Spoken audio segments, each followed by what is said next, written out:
Hey, my beautiful subscribers. Okay, so it is Monday, and I realize I need to be consistent with my teaching. So I have rehearsal every Monday right after work. And when I get home, usually I'm just rushing trying to get some stuff done, and I don't have time to do my video. So I'm going to do it this morning because I got time this morning. I was up early. So why not do it this morning? But I'm going to load it later. So I'll probably upload it later. I don't know. But I want to be consistent. All right. So this one, we'll go with dog. And the reason why I've got these down, I do have scriptures for it. Actually, it's quite a bit of scriptures, but I think I only put down maybe 4. But dog is referenced a lot in the Bible. And usually it means reproach or humiliation or, like basically it's not a good thing. The dog is like basically beneath you, like you are low. A dog is just an unworthy type of animal. So if someone called you a dog, even in the English language, just a dog is represented as terrible and stuff. You a dog, so yeah, you get it. But anyway, but in the Bible, it is pretty much referenced the same way. So we are going to go look at some scriptures first. Looks like 1 Samuel 24:14. And it says, "And after whom has the king of Israel come out? Whom do you pursue? A dead dog? A flea?" Now, this is David speaking to Saul because Saul was chasing after him. And he was saying, "Who are you coming after? Like a dead dog or a flea? Who am I to you? You the king. Why are you pursuing me? I'm not even coming against you. So basically, I should be dead to you like a dead dog. Who am I?" But to Saul, he was his successor, and he was not pleased about it. He was, and then he wasn't. So anyway, we're gonna go to 2 Samuel, and this is 9 and 8. Where is it? 9 and 8. "Then he bowed himself and said, What is your servant that you should look upon him, uh, upon such a dead dog as I?" Now, this is Mashibel, what is it? How do you pronounce this? Mashibelsheth. Anyway, this was the only heir left of Saul, and he didn't feel worthy for David to take him in and treat him as such. But he said that regardless of anybody, because like I said, David was never against Saul. He would have graciously moved into that position when Saul, came off the throne, but he was never trying to take it from him. He loved Saul, and he was there to help him. But at the same time, it was like you know, it was like tension there. But anyway, he was the last heir of Saul, and so he wanted to bless him and make him a blessing, make sure that he was okay. And so David was true to his word that he was never against Saul's house. Let me see. The next one looks like Philippians 3 and 2. Oh yeah, and it also means like false prophets and stuff, like a dog or whatever. Like people, because I got that as a note, so there it is. But anyway, like reproach, humiliation, I guess false prophets as well. Philippians 3 and 2, it says, "Beware of dogs, beware of evil workers, beware of the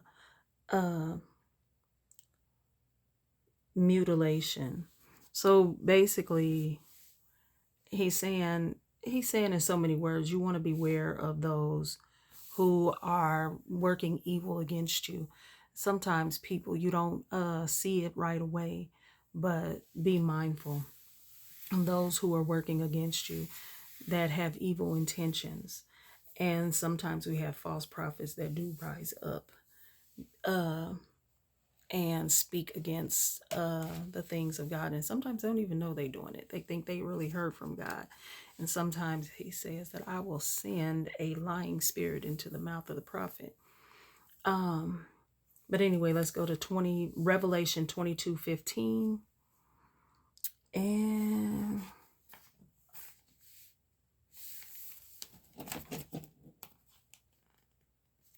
it says, but outside are dogs and sorcerers and sexual immoral and murderers and idolaters and whoever loves and practices a lie. And so again, as I said, you have some prophets that come in as a lying prophet, and they all the time don't always know. But you see, as a dog is reference to with sorcerers and sexual immoral people, murderers and idolaters. That means the dog is very low. So we spend a lot of time on this dog. Let's move to eagle, which is Isaiah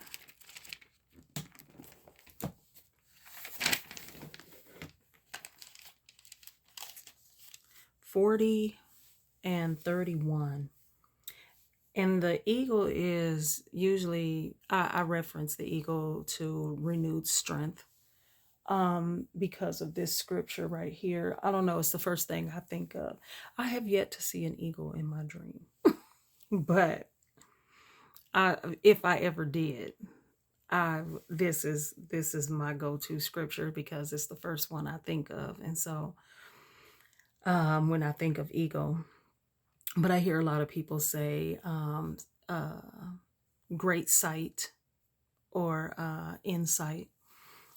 I have, but I think they just do that because eagles have excellent eyesight and stuff. So you could reference it to that, but what I got was renewed strength because of the scripture. Isaiah 40 and 31, and it says, but those who wait on the Lord shall renew their strength. They shall mount up with wings like eagles. They shall run and not be weary. They shall walk and not faint.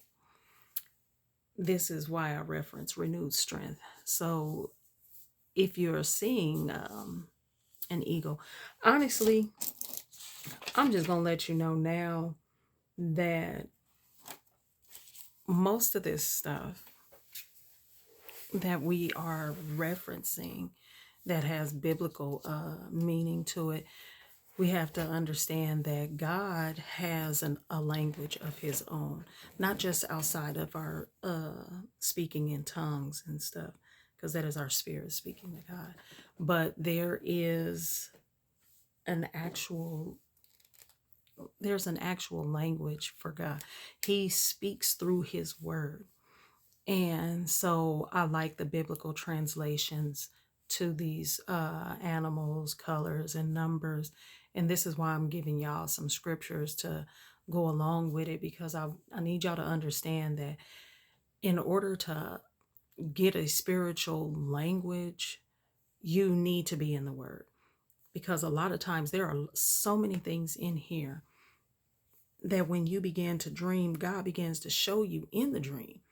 And if you don't even understand what you're looking at, and you don't have the understanding of his word, how are you ever going to bring out the spiritual language or understand what God is saying? You got to know what his language is. You got to understand.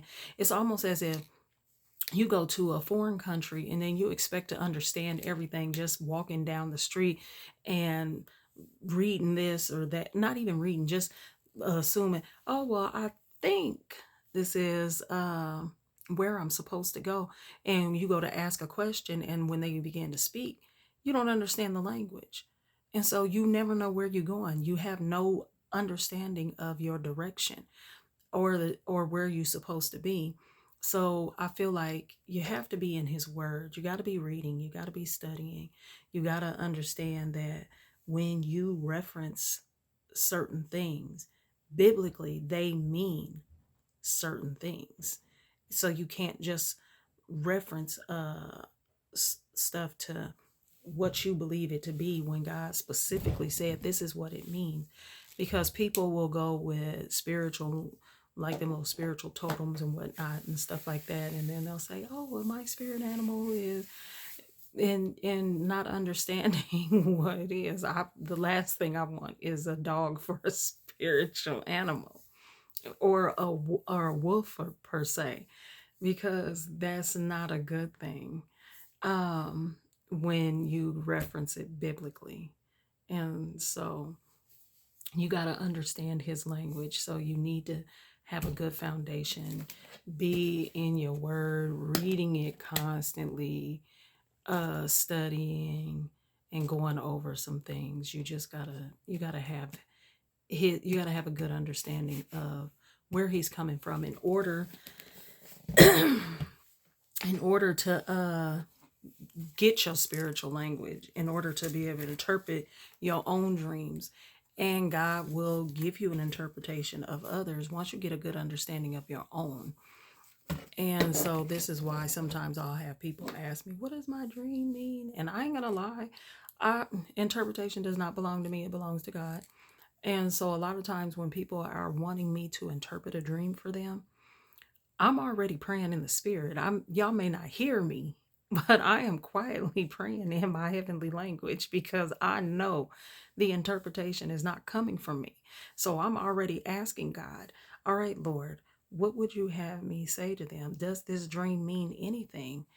And open my spiritual ears to hear. And I listen intently to their dream. And once I hear it, it's almost as if sometimes the Lord will open my ears to hear the true meaning behind the dream. And I'm going to give this and then I'm going to get out of here because it's already 12 minutes in. I had a lady who was trying to confuse me, which was funny because she had 3 different dreams. And she referenced her dreams out of order on purpose to confuse me about the dreams that she was having.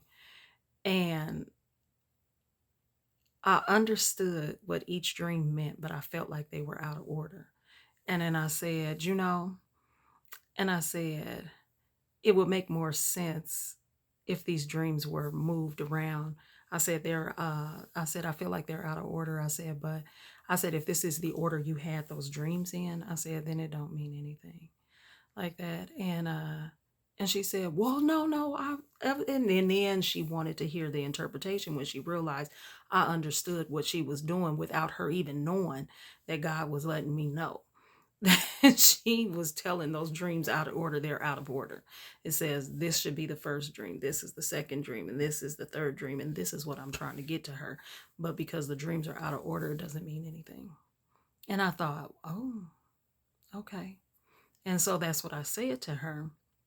And then she changed it up and then told me the correct way the dreams went in order. Well, I had this one first, and then this one, and this. And then I was like, oh, okay.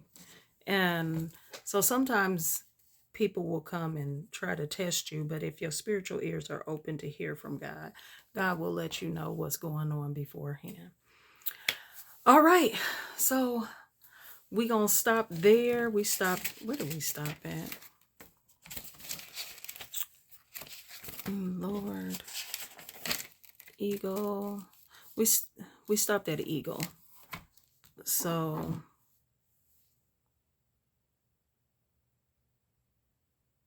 yeah, we stopped at eagle. All right, this was very long. I don't know, but I'm gonna upload it later. I love you guys. Y'all be good. And I will see you in the morning.